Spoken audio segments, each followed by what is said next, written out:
El comportamiento humano es producto del aprendizaje que procesa un individuo desde el momento en que empieza a percibir el mundo.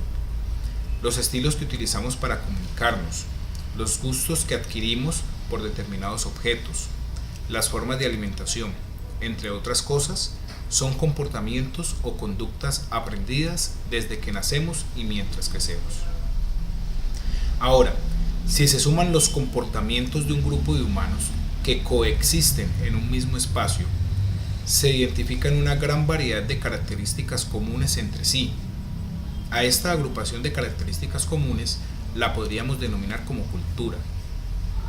Describir el concepto de cultura es difícil. La explicación anterior tal vez sea una forma cercana de dicho concepto, mas no es una definición completa.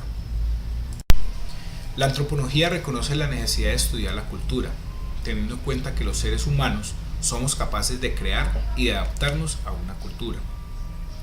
Entre los antropólogos se diferencian dos grupos, de acuerdo a la conceptualización de la cultura: los materialistas y los mentalistas.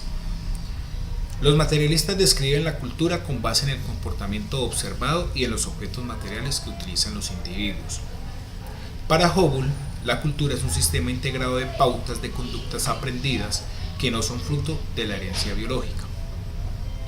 Mientras que los mentalistas describen a la cultura con base en las reglas y las normas establecidas para el comportamiento y la fabricación de los objetos materiales.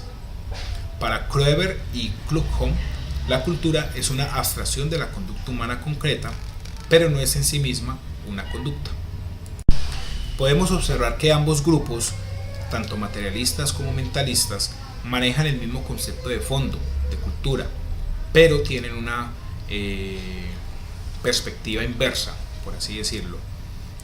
Sin embargo, ambos grupos concuerdan en que la cultura hace referencia a los comportamientos de un grupo social, responde a un modelo único, es susceptible al cambio, poseen figuras simbólicas, permite el desarrollo de la vida social, las reglas que manejan no son del todo rígidas y cada cultura se transmite de generación en generación. Contrariamente, pasa lo contrario a la hora de describir el concepto de sociedad. La sociedad es un grupo de individuos que comparten un espacio determinado e identificable, unidos por principios y objetivos comunes, lo que produce una compleja red de relaciones interpersonales. Sociedad y cultura son conceptos con una relación de dependencia. Figurativamente se podría decir que la sociedad es un recipiente y la cultura es su contenido, mas no significan lo mismo. Cultura es el modo de vida de un pueblo.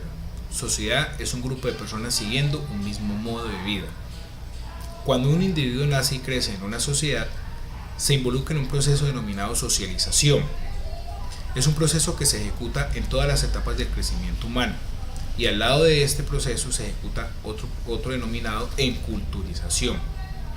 La enculturización es un proceso que se ejecuta en todos los individuos de la sociedad de manera consciente e inconsciente, y consiste en el aprendizaje que se traslada de generación en generación.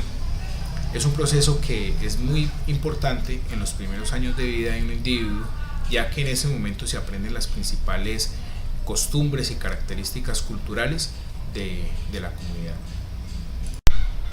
Los antropólogos utilizan diferentes términos para resaltar elementos importantes en el estudio de la cultura. Vale la pena mencionar los términos de relativismo cultural y etnocentrismo. El relativismo cultural distingue los rasgos diferentes que posee cada cultura y que son valiosas dentro de la cultura, reconociendo dichos rasgos como válidos, respetables e importantes dentro del grupo social. Estos rasgos perderían valor si se trasladan a otras culturas, incluso si se comparan con otras culturas. Mientras que el etnocentrismo es una postura poco crítica que se asume a la hora de juzgar los comportamientos de una cultura diferente a la propia.